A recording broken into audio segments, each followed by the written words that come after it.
Hello friends, welcome to రుచి వంటిల్లు. ఈరోజు మనం బెండకాయ కర్రీ చాలా టేస్టీగా ఎలా తయారు చేసుకోవాలో చూద్దాము. ఈ బెండకాయ కర్రీని మనం చాలా సింపుల్గా చేసుకోవచ్చు. ఎప్పుడు చేసుకునేలా కాకుండా అన్నం చపాతీలోకి ఈసారి ఇలా ట్రై చేసి చూడండి. టేస్ట్ చాలా బాగుంటుంది. చాలా ఈజీగా చేసేసుకోవచ్చు. సో లేట్ చేయకుండా వీడియోలోకి వెళ్ళిపోదాం.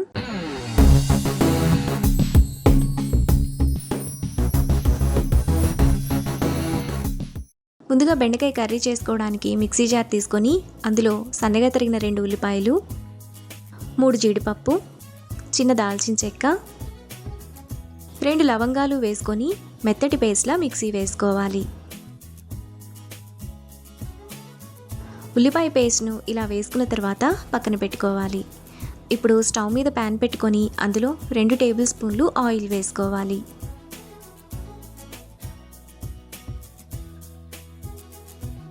ఆయిల్ వేడైన తర్వాత 1/2 కిలో బెండకాయలను కడిగి తుడిచి ఇలా చిన్న చిన్న ముక్కలుగా కట్ చేసుకొని వేసుకోవాలి.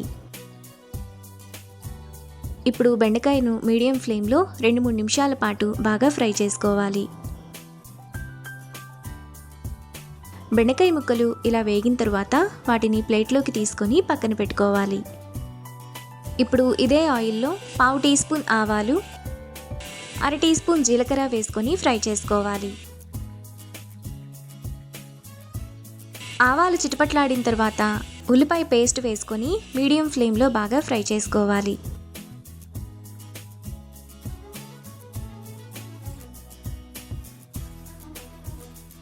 ఉల్లిపాయ పేస్ట్ ఈ విధంగా బాగా వేగిన తర్వాత అందులో 1/2 టీ స్పూన్ అల్లం వెల్లుల్లి పేస్ట్, చిన్న చిన్న ముక్కలుగా కట్ చేసుకున్న 2 టమాటా, టేస్ట్కి తగినంత ఉప్పు,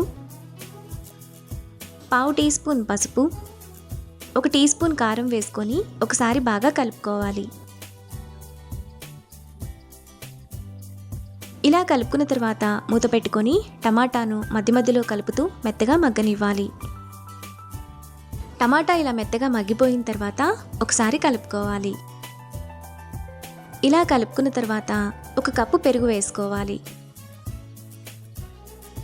ఇప్పుడు 1 teaspoon garam masala, 1 teaspoon ధనియాల పొడి వేసుకొని ఆయిల్ అంతా సైడ్స్కి వచ్చేంత వరకు లో ఫ్లేమ్లో కలుపుకోవాలి.